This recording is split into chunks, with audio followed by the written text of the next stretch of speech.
Karen Horne-Ellstrom here. Welcome to day 1922 of What's She Up To Now.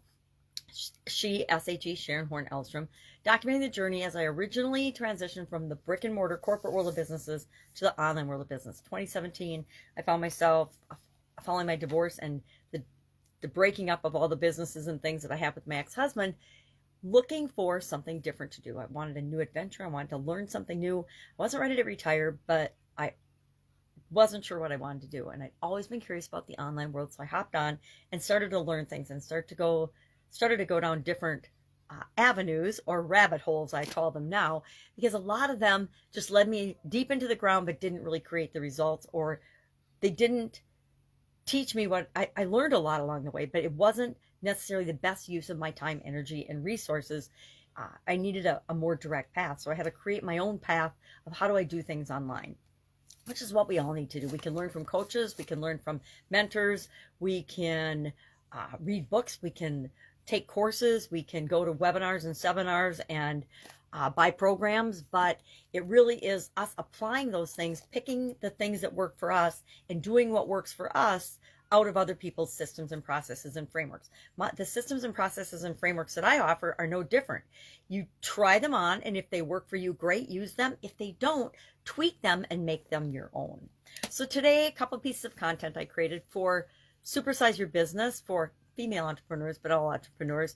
I talk about an idiom every day. What does it mean? Where does it come from? And how might you use it to grow and build and supersize your business? And today's was, no man is an island, meaning we really are interconnected with all other human beings. We're social creatures, and we're not going to create and make the world a better place all by ourselves. Anything, especially in business, requires other people, other human beings, right? We at least have to have customers so we can create something and sell it to them, but it takes other people to help us create and deliver that product or service, as well as people that want to consume and buy that product and service and want to be part of our world.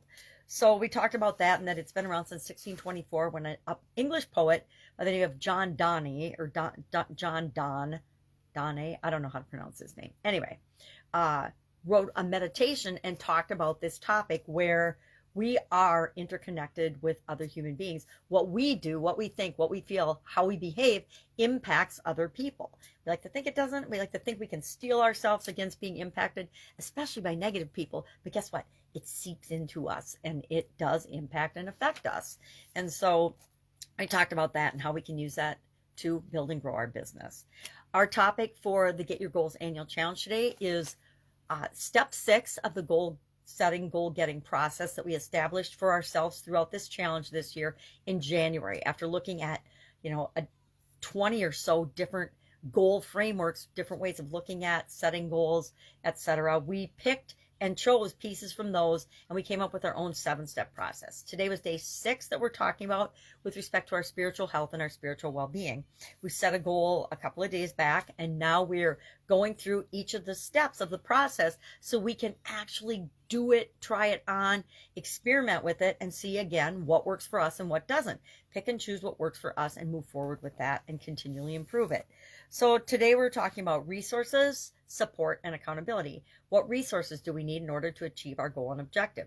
Do we need financial resources? Do we need other human beings and human resources? Do we need materials or physical things? Do we need time? Do we just need some time and energy freed up so that we can actually work on achieving our goal and objective?